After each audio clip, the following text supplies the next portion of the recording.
Assalamualaikum Jakarta. Pemirsa, saya ini lagi bingung. Nyetorin zakat tiap bulan, tapi nggak tahu kemana larinya. Daripada saya buruk sangka, mendingan kita tanya langsung ke Kanwil Kementerian Agama. Nyok!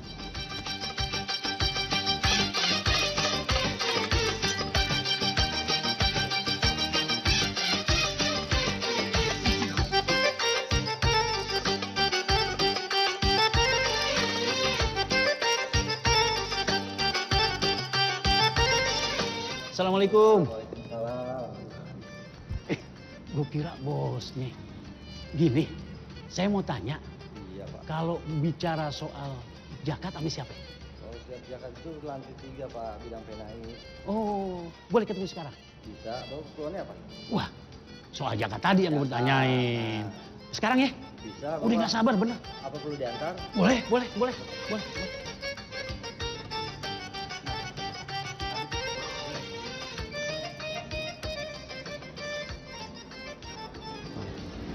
Assalamualaikum.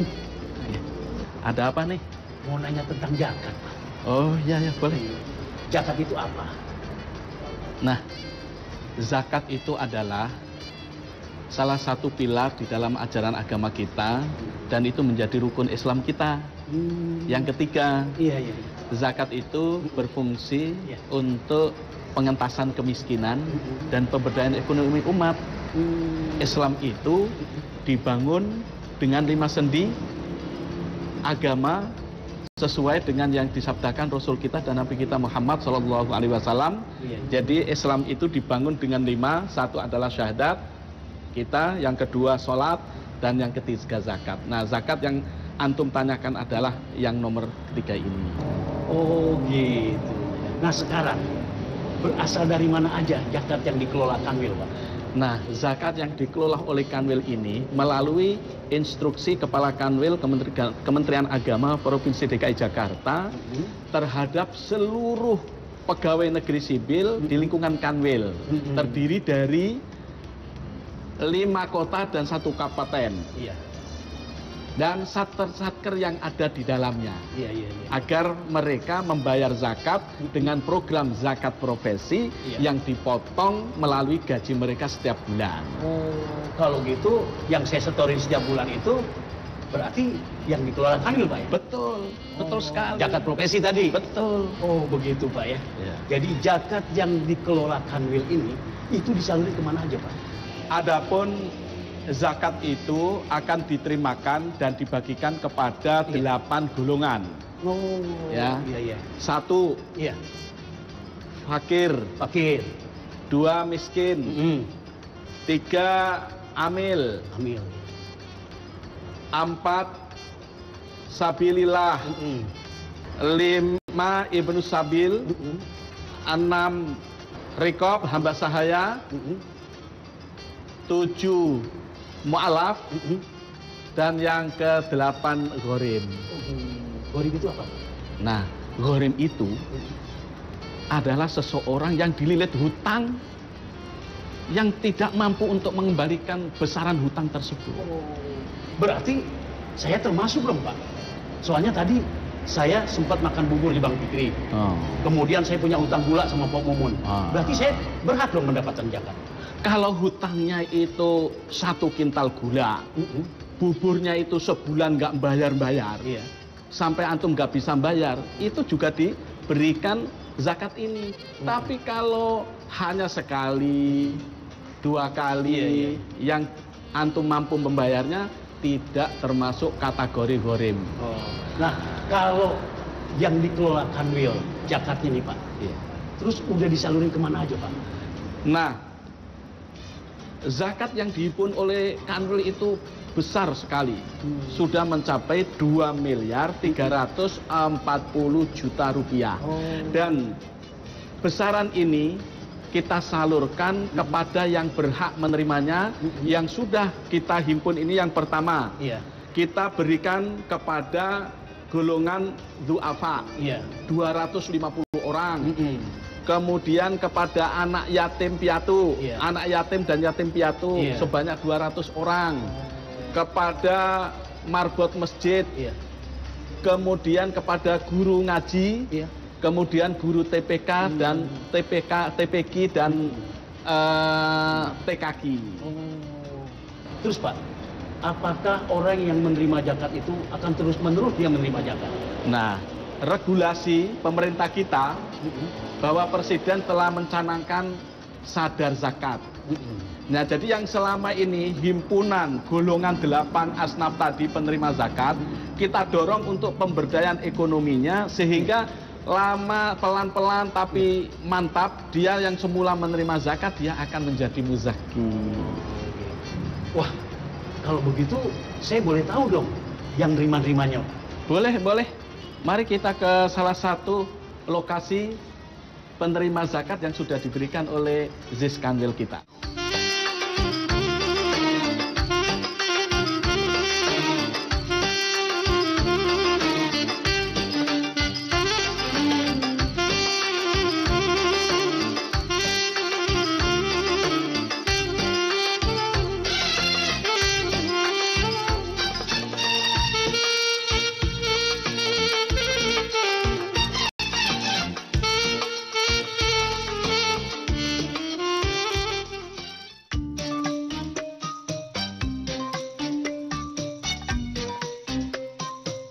Assalamualaikum, salam. Gimana kabar Pak? Sehat Bapak, baik. Sehat. Assalamualaikum Jakarta. Pemirsa, saat ini kita akan melanjutkan pembicaraan mengenai zakat dengan Kepala Bidang PNAI Jawa dan Jakarta. Dan saat ini kita berada di lokasi salah satu penerima zakat. Saya perkenalkan kepada Bapak Dr. Andes Haji Nyakdin Magister Manajemen selaku pengelola zakat profesi yang dihimpun oleh Kanwil Kementerian Agama Provinsi DKI Jakarta. Silahkan Pak. Ya. Assalamualaikum. Waalaikumsalam.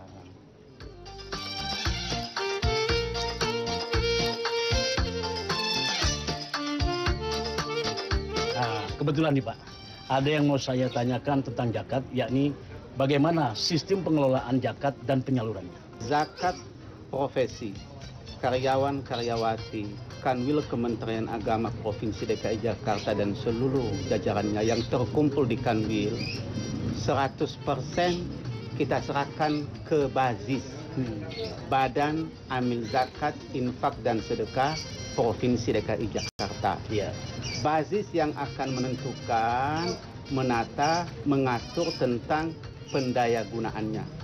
Setelah itu nanti Bazis menghubungi kita untuk mencari para mustahik penerima zakat itu. Setelah nama-nama para mustahik ini kita serahkan ke Bazis, Bazis memproses bantuan ini dan para mustahik bisa mengambil melalui rekening di Bank DKI Syariah Matraman Jakarta Timur. Kemudian zakat ini kita salurkan kepada dua hal. Iya. Ada yang bersifat konsumtif dan ada yang bersifat produktif. Iya. Yang konsumtif adalah yang nilainya agak kecil, di mana digunakan oleh para penerima untuk kehidupannya sehari-hari.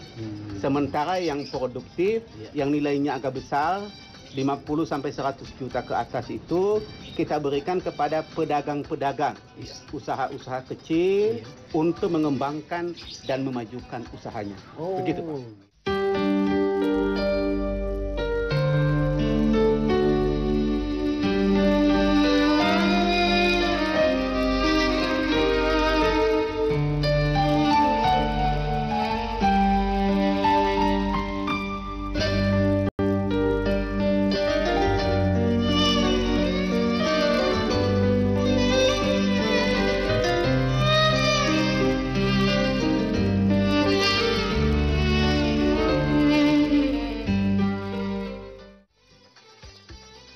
Monggo. Ya. Assalamualaikum. Salam. Assalamualaikum Bu. Waalaikumsalam Pak. Ini adalah Ibu Amsani sebagai penerima zakat profesi yang dikelola oleh Kanwil Kementerian Agama Provinsi DKI Jakarta. Silahkan. Oke. Bu, Iya, waduh Pak. ini kebetulan nih. Oh iya Pak. Ini ada yang mau ditanyain. Iya Pak.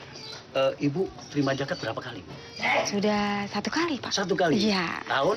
Tahun ini. Oh, tahun ini. Iya. Buat apa, Bu? Buat keperluan sehari-hari di rumah dan kebetulan pada waktu itu bulan puasa. Iya, saya buat lebaran. Oh, gitu? Iya. Terus buat apa lagi?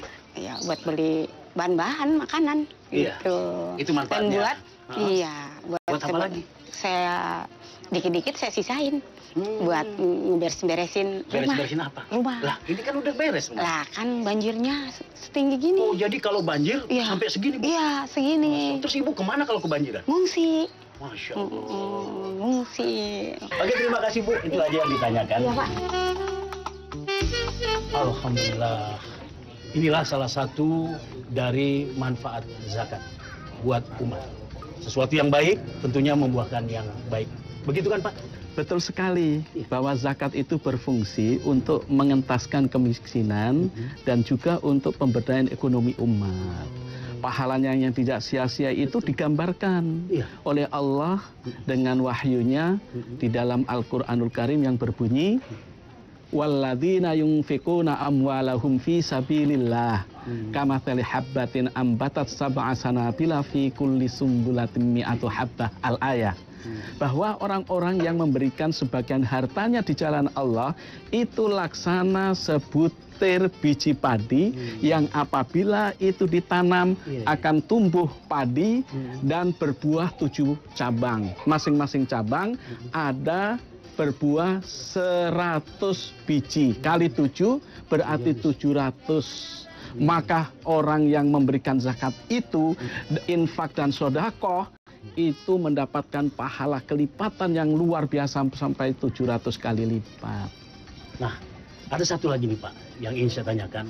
Apakah pengumpulan zakat itu harus atau hanya di Kanwil saja, tidak di lembaga yang lain?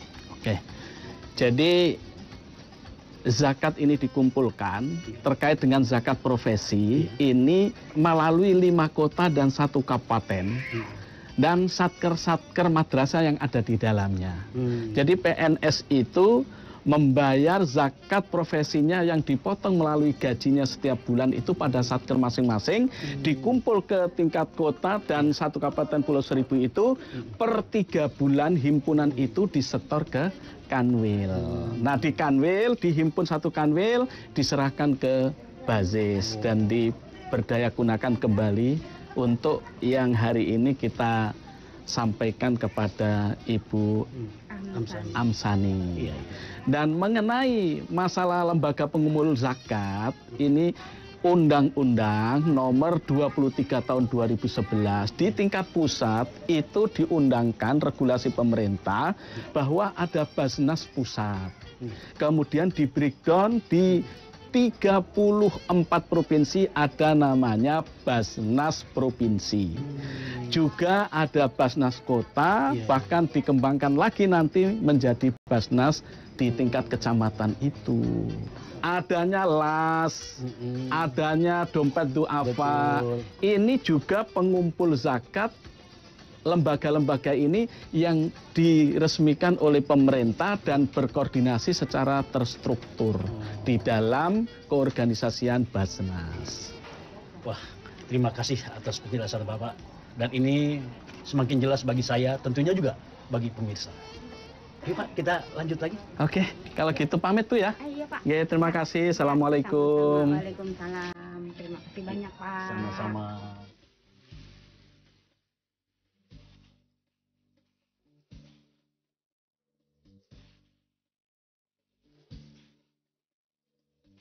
Saya mau pamit karena sudah Bapak menjelaskan tuntas. Saya pamit dulu ya. Baik, Pak. Mudah-mudahan Ya, kita selalu dalam keadaan sehat. Sama-sama, terima kasih. Iya, Ya. Yuk kita menuju ke tanah wakaf.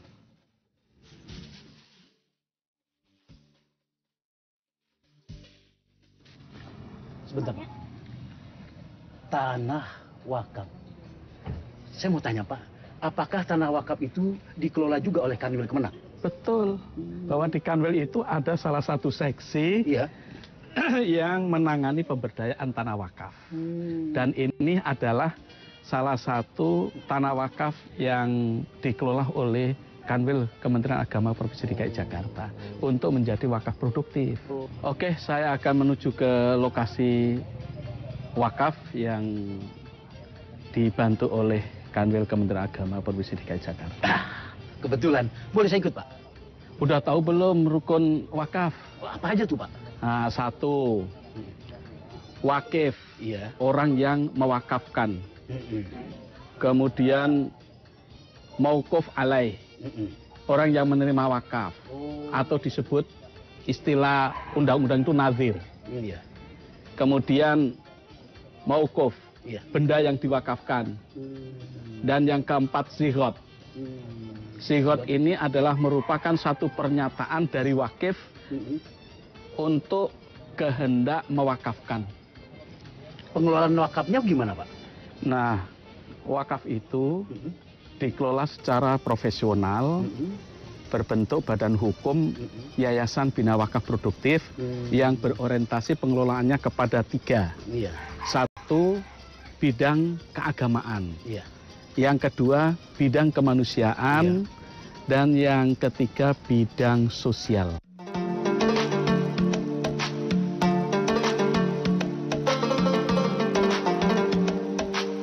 Assalamualaikum Jakarta. Pemirsa, kalau tadi kita sudah dapat penjelasan tentang zakat, nah berikut ini kita akan dapat penjelasan tentang wakaf. Dan ternyata ada yang disebut wakaf produktif. Begitu Pak? Betul. Jadi tujuan wakaf produktif ini berorientasi kepada 3 sasaran. Yang pertama di bidang keagamaan, yang kedua kemanusiaan, dan yang ketiga sosial. Adapun bidang keagamaan meliputi peningkatan pemahaman keagamaan, memberikan bantuan terhadap masjid, memberikan bantuan operasional terhadap musola, dan menyelenggarakan manasik haji dan umroh. Di bidang sosial, kita melakukan penelitian dan pengembangan di bidang perwakafan. Iya. Kemudian kita menyelenggarakan studi banding ke lokasi yang dipresentasikan untuk meningkatkan wakaf produktif. Iya. Kemudian di bidang kemanusiaan itu meliputi kita memberikan bantuan kepada korban bencana alam, kemudian kita memberikan bantuan kepada pengungsi akibat perang, dan kita memberi bantuan kepada tunawisma, fakir miskin, dan gelandangan. Oh. Nah Pak, bisakah Bapak menjelaskan dan memberitahu kepada kami salah satu dari hasil pengelolaan wakaf produktif? Marilah kita menuju ke satu lokasi, nanti saya jelaskan, dan inilah yang diberikan bantuan wakaf produktif.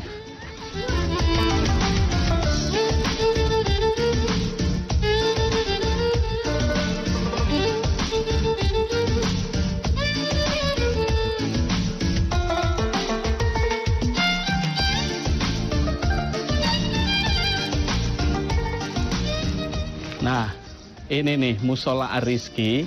Ini adalah salah satu musola yang diberikan bantuan dari pemberdayaan wakaf produktif yang dikelola oleh Kanwil Kementerian Agama Provinsi DKI Jakarta. Assalamualaikum.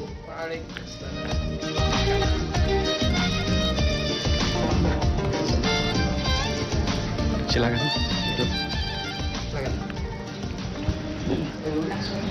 Nah, silakan, di depan kita ini ada pengurus dan pengelola. Baik, terima kasih Pak. Ini Pak, ada yang mau ditanya ini Pak. Pertama kaitannya dengan masalah bagaimana kita menentukan lokasi atau sasaran penerima dari wakaf produktif. Dalam penentuan lokasi Pak, kita dari sekian banyak proposal yang masuk. Setelah kita telah proposalnya, kemudian kita lakukan survei ke lokasi masing-masing. Di situ kita menilai tingkat kebutuhan dari masyarakat setempat dengan keberadaan musola yang akan dibangun. Ternyata setelah kita survei, musola ini termasuk yang layak untuk diberikan bantuan. Nah, setelah dana dari wakaf produktif itu disalurkan kepada penerima atau kepada musola itu, apakah ada yang mengawasinya? Ya tentu salah satu tugas kita dalam memberikan bantuan itu adalah mengawasi penyaluran bantuan itu. Apakah bantuan tersebut efektif atau tidak. Kemudian setelah musola ini berdiri, bagaimana memakmurkannya. Nah di situ kita kadang-kadang kita lihat, kita tinjau kembali musola yang sudah berdiri.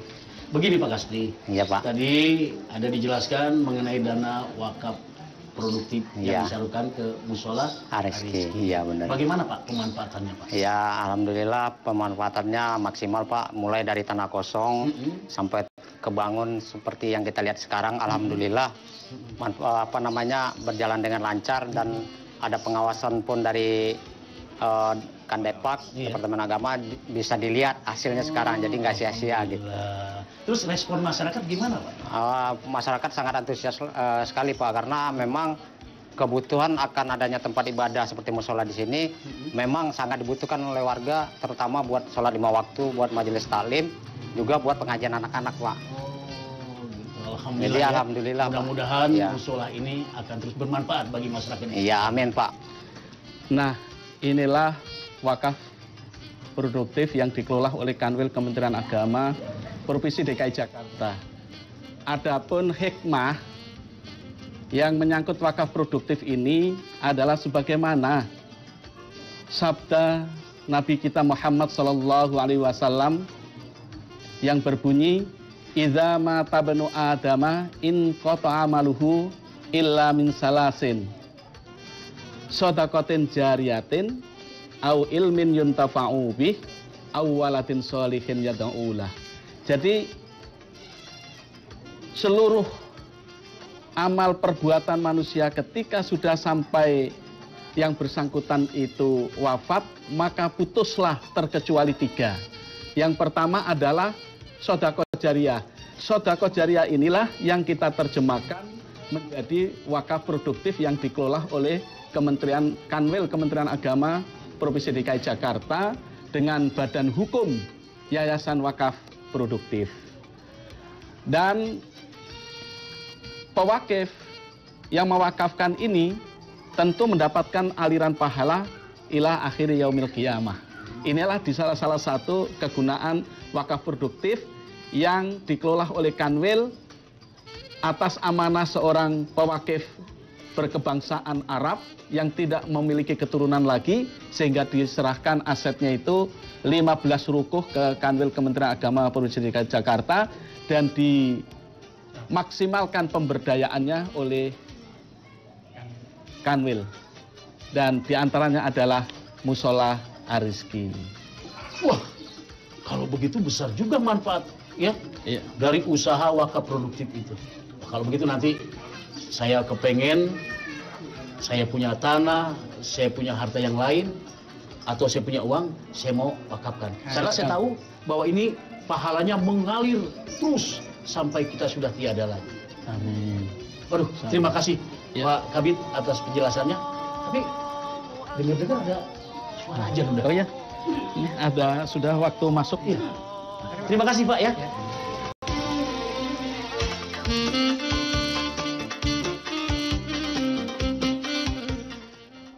Alhamdulillah telah jelas tentang zakat dan wakaf yang tadi kita sama-sama saksikan. Dan tentunya ini akan memberi manfaat buat saya, juga buat umat. Tentunya kita juga akan ketemu lagi di dalam bahasan yang berikutnya yang tidak kalah manfaatnya. Akhirul kalam, Assalamualaikum Jakarta.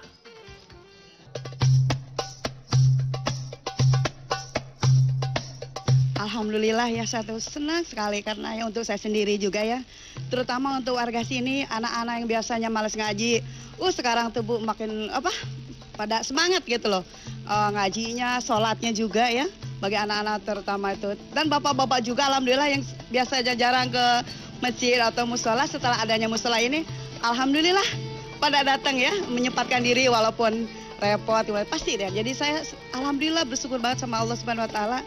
Setelah berdirinya musola Ariski ini, jadi apa? Senang hati saya dan warga sini juga senang karena tempat ibadah dekat di sini. Kan biasanya jauh gitu di sana gitu, Bu. Nah, Dekat, sholat tuh dekat. Kalau maghrib kalau aturan sepi jadi rame dah gitu. Ada baca selawat, ada sholat, kumpul-kumpul anak-anak, ibu-ibu juga di situ. Alhamdulillah ya. Saya merasa terbantu sekali. Saya merasakan manfaat yang sangat besar sekali. Karena suatu saat jam datang sholat, jadi insya Allah saya selalu ikut berjamaah. Jadi kalau menurut pendapat saya secara pribadi memang sangat bermanfaat sekali dan terutama untuk warga sekitar itu sangat membantu.